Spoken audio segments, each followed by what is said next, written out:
Hey guys, this is Notes 88. Today's goal is going to be to solve a quadratic by using the quadratic formula, our new idea. Now before we start, I want to take a moment to go over the idea of discriminant, which we saw before when we factored. Remember, this is a numerical value that you can compute by using b squared minus 4ac. And this is to tell us two things about our equation. One, how many answers we're going to have, how many solutions we'll have in the equation. So when you find the discriminant, if you get a positive discriminant, that means that you're going to have two real solutions. So when the number is positive, you can have two real solutions. If you compute the discriminant and you get that you have a zero discriminant, so it's actually the number zero, you're going to have one real solution only. And the third possibility is that when you find the discriminant, you get a numerical value. If you have a negative discriminant, that means you're going to have no real solutions, or we talked about before the idea of having an I or having complex solutions. So when you find the discriminant, you can tell what kind of answers you're going to have to your quadratic. The second part of this discriminant is it'll tell you if you can factor your equation. And so when you find the discriminant, you can only factor it if the discriminant value is going to be a perfect square. So if the number comes out as a 1, a 4, or a 9, one of those, then you know it's going to be factorable and you can opt to use that method at that point in time. So with that, let's just do that first just to get us going. Let's find the discriminant of this quadratic equation and then identify the number of solutions and if you can factor it. So again, this is already in standard form, so I have A, B, and C. And so the discriminant will be b squared minus 4ac. Remember that I'm going to change the variables to parentheses, so I kind of have a placeholder to plug in numbers, so I don't make a mistake with signs. So this is b squared, so b here is 3, so 3 squared minus 4 times a here is 2, so times a, which is 2, and then c, which is negative 5, so negative 5 will go in there. And so then I just work this out. It'll be a numerical value. So here 3 squared is 9. So this is 9. And then here, negative 4 times 2 times negative 5. This will give me negative 4 times 2 is negative 8. Negative 8 times negative 5 is positive 40. So negative 8 times negative 5 will be positive 40. And then if I add 9 plus 40, I get 49. So this is my discriminant. Now, because this is a positive number, I'm going to have two real solutions. And also, because 49 is a perfect square, I know that this quadratic in particular is factorable. So if I wanted to, I could solve it by factoring and use that technique. With that then, let's go over what is the quadratic formula. Now, this technique or this method is very powerful because it solves any quadratic equation. This always works. One drawback is that it's kind of a lengthy process, so it's kind of a lot of work. But you know that if you use this technique, you can always get the solutions to your quadratic. So here it is. X equals negative b plus or minus the square root of b squared minus 4ac all over 2a. Now it looks kind of scary, but if you look at it in parts, you can think of this formula as the vertex. In other words, we know from graphing to find the vertex, isn't it negative b over 2a? So we knew that from before. We got used to that formula. And then it's the square root of the discriminant. So we just spent quite a bit of time talking about the discriminant in factoring. If you look at this carefully, this here is just the discriminant. See? Same thing. It's b squared minus 4ac. You already know that. So put those together, you get the quadratic formula.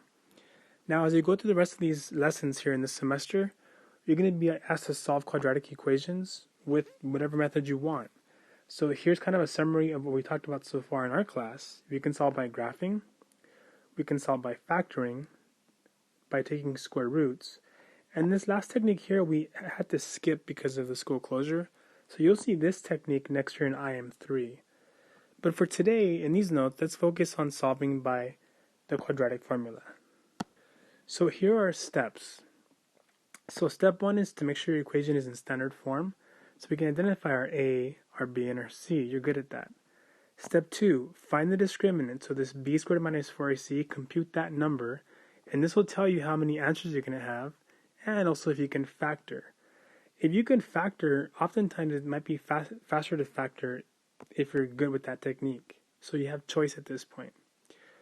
If you decide to use the formula, then at this point, you can substitute in the quadratic formula the negative b plus or minus. Now, in this case, guys, notice how this here is the discriminant. So when you find the discriminant, this number, just input that into the radical and you're good to go.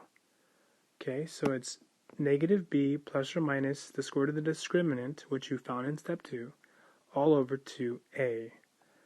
And then once you plug in those values, then you simplify it all down and you solve. That's how this works. So with that, guys, that's today's note. So the rest is going to be practice.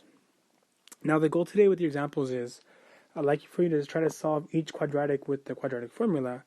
And once you do that, go to desmos.com/calculator and then type in the actual quadratic and check that the graph matches the answers you produce. Remember that the answers in the graph are going to be the x-intercepts. So for example, B, here's kind of a sneak peek. This is the graph of this quadratic. Without doing any work, guess what the answer is going to be for this quadratic? By looking at the graph. Hopefully you see that in this case, because this is a parabola that smiles up. See how it's positive 2? This doesn't touch the x-axis, so without doing any work, I already know this has no solutions. So let's try. Let's see. So step 1, this is in standard form, so I can identify A, B, and C. And then step 2 is going to be to find the discriminant, so b squared minus 4ac. So it's b squared, so it's b is negative 6, so negative 6 goes there. Negative 6 minus 4a, a is 2, so 2 goes here. And then c is 15, so c goes there. And then I work out this number. So I get negative 6 squared is going to be 36. And then at this point, negative 4 times 2 is negative 8. So this is negative 8 times 15, which is going to be negative 120. So I end up getting 36 minus 120, which is going to be negative 84. So here's my discriminant. So because my discriminant's negative, I already know I'm going to have no real solutions. So at this point, I can kind of stop and just say x equals no real solutions. On our next notes, we'll discuss how to deal with that with complex solutions. But for now, we'll be good with that. So notice how this result does match the graph that I produced on Desmos. So I feel good about the connection between the two. Guys, with that, let me show you example C, and then after that, you're going to have 6 more examples on the next page to just work on. And again, you can pause and go as you feel, as you need. So example C. First, is this standard form? Yes, it is. So I have A is 1, B is 6, and C is 9. So step 2, let's find the discriminant. So B squared minus 4AC. Going a little bit faster, B is 6, B squared minus 4A, A is 1, C is 9. So here I get 36 minus 36. And so if I work it out, I get 0. So because my discriminant is 0, that's a perfect square, so this is factorable. Now for today's lesson, let's actually solve it with the formula. So here's the formula. X equals negative b plus or minus the square root of the discriminant all over 2a. But notice how we just found the discriminant. The discriminant for us in the example is 0. So this 0 is going to be input right into the square root of the formula right here. Because that work was already done for you. So the quadratic is x equals negative b plus or minus the square root of the discriminant all over 2a. So b here is 6. So b is 6. And then a here is 1, so a is 1. And then at that point, you've used the formula. It's input, so now you just have to simplify it. So then you get negative 1 times 6 is negative 6. So negative 6 plus or minus. In this case, the square root of 0 is just 0, so that comes down as just 0. All over 2 times 1 is just 2, so that 2 drops here. And then as you simplify this down, this becomes negative 6 basically divided by 2, which equals to negative 3. And again, notice how in this example, our discriminant was 0, so we knew we only had one solution. When we used the quadratic formula, we got x equals negative 3. That's our one solution in this case. Now, if you guys type this into decimals, you're going to expect that your graph will be smiling, and it's going to cross the x-axis at negative 3. So please verify that. I'll pause the video and do that, please. Alright guys, so we have 6 more examples. I'll show you guys D, and then I'll pause and I'll work out E and F kind of behind the scenes, and we'll kind of go that way. So example D. This is standard form, so A is 1, B is negative 6, and C is negative 7. So I'll find the discriminant. B squared minus 4AC, where B is negative 6, A is 1, and then C is negative 7. And then I work it out, so this becomes 36.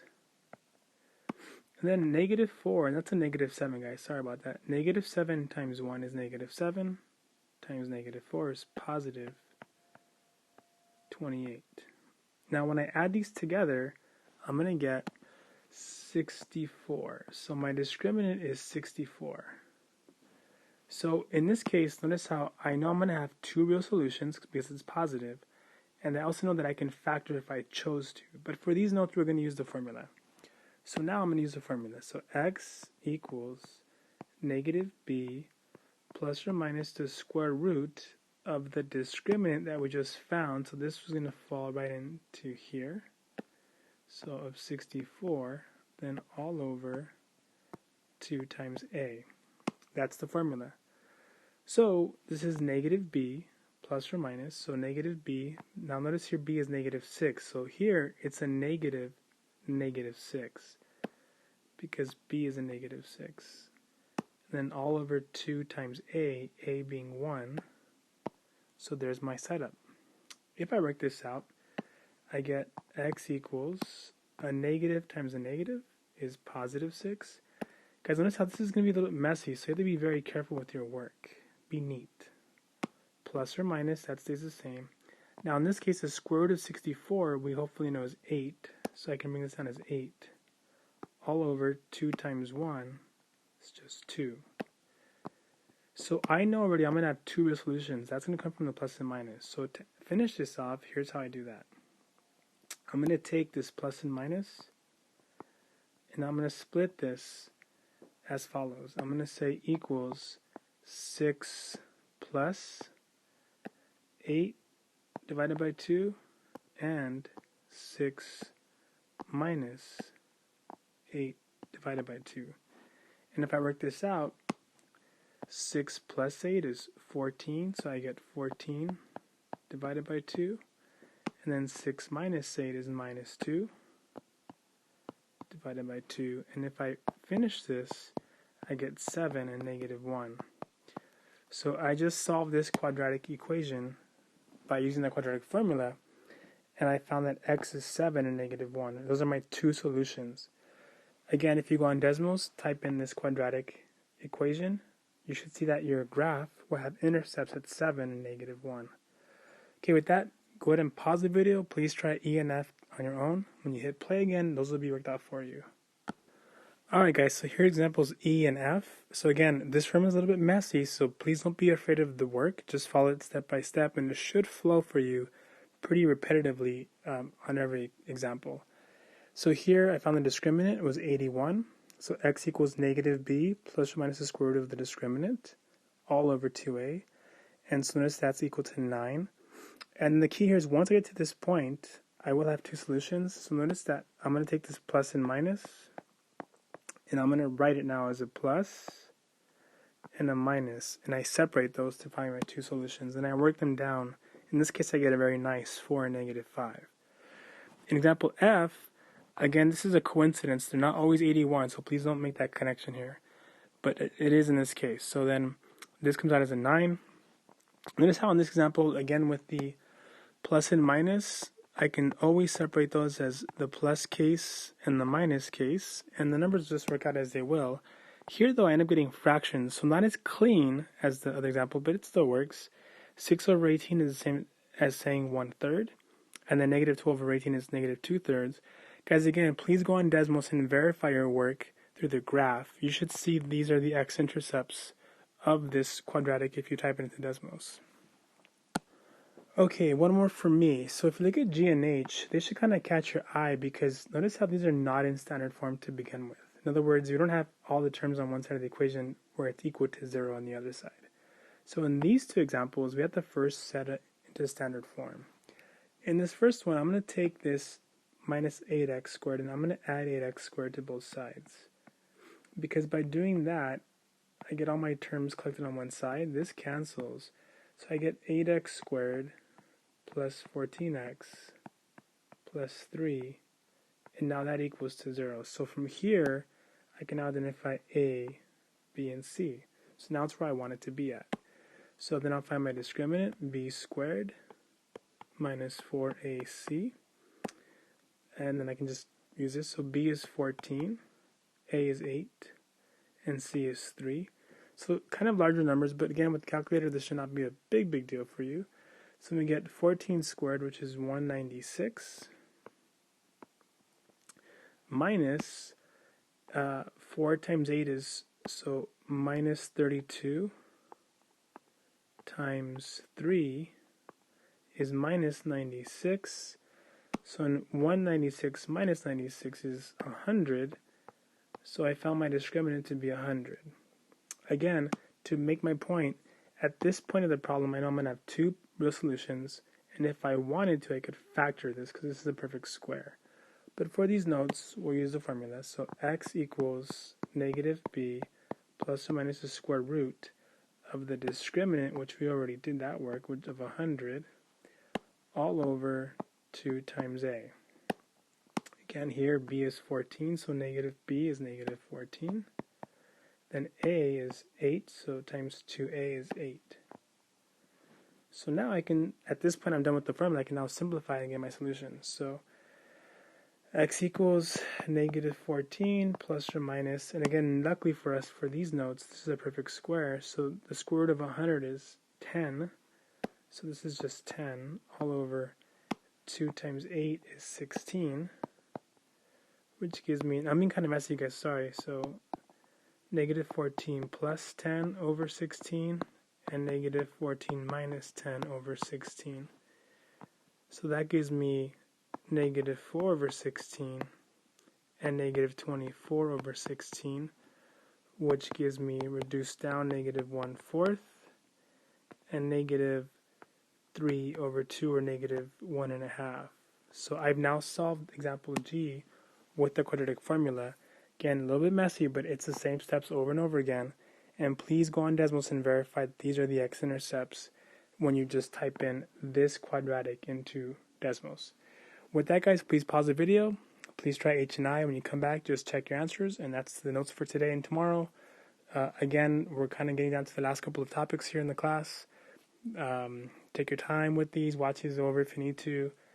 And good luck, guys. So pause it and then come back and check for H and I.